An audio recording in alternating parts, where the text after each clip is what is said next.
नमस्कार, आप देख रहे हैं आपका अपना channel the Vande Bharat.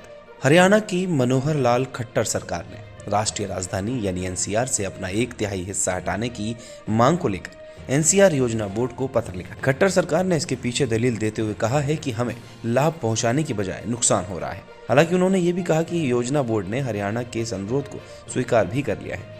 CM Manohar Lal Khattar ने कहा है कि वे मंगलवार को होने वाली एनसीआर योजना बोर्ड की अगली बैठक में केंद्रीय आवास और शहरी मामलों के राज्य मंत्री हरदीप पुरी के सामने भी इस मामले को उठाएंगे।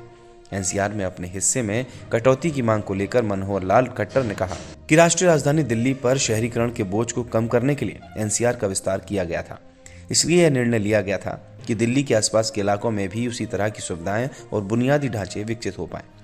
समय के साथ एनसीआर का क्षेत्र बढ़ता रहा। एनसीआर के विकास के साथ ही इसके कई दुष्परिणाम भी सामने आए हैं। साथ ही उन्होंने उदाहरण देते हुए कहा कि जब राष्ट्रीय हरित प्राधिकरण कोई प्रतिबंध या अंकुश लगाता है, चाहे वह प्रदूषण या निर्माण कार्यों पर प्रतिबंध को लेकर हो, तो इससे हरियाणा का करीब 57% हिस्सा प्रभावित होता है। इसलिए हरियाणा के कई इलाकों को एनसीआर से बाहर किए जाने पर एक बड़ी आबादी इस तरह के प्रतिबंधों से मुक्त हो जाएगी। वर्तमान में हरियाणा के कुल 22 जिलों में से 14 जिले एनसीआर में आते हैं, जिसमें करनाल, जींद, महेंद्रगढ़, भिवानी, पलवल, चरखी दादरी, गुड़गांव, फरीदाबाद, झज्जर, रेवाड़ी, सोनीपत, पानीपत, रोहतक और नूह शामिल। राष्ट्रीय राजधानी क्षेत्र का सिर्फ 2.69% हिस्सा ही दिल्ली में आता है, जबकि 45.98% हिस्सा हरियाणा में। वहीं जबकि 26.92% हिस्सा उत्तर प्रदेश में है और 24.41% राजस्थान में। उत्तर प्रदेश के 8 जिले और राजस्थान के 2 जिले एनसीआर में आते हैं।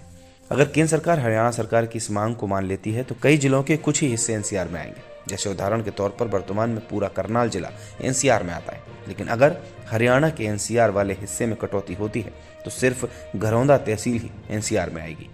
करनाल जिले का बाकी हिस्सा एनसीआर से मुक्त हो जाएगा।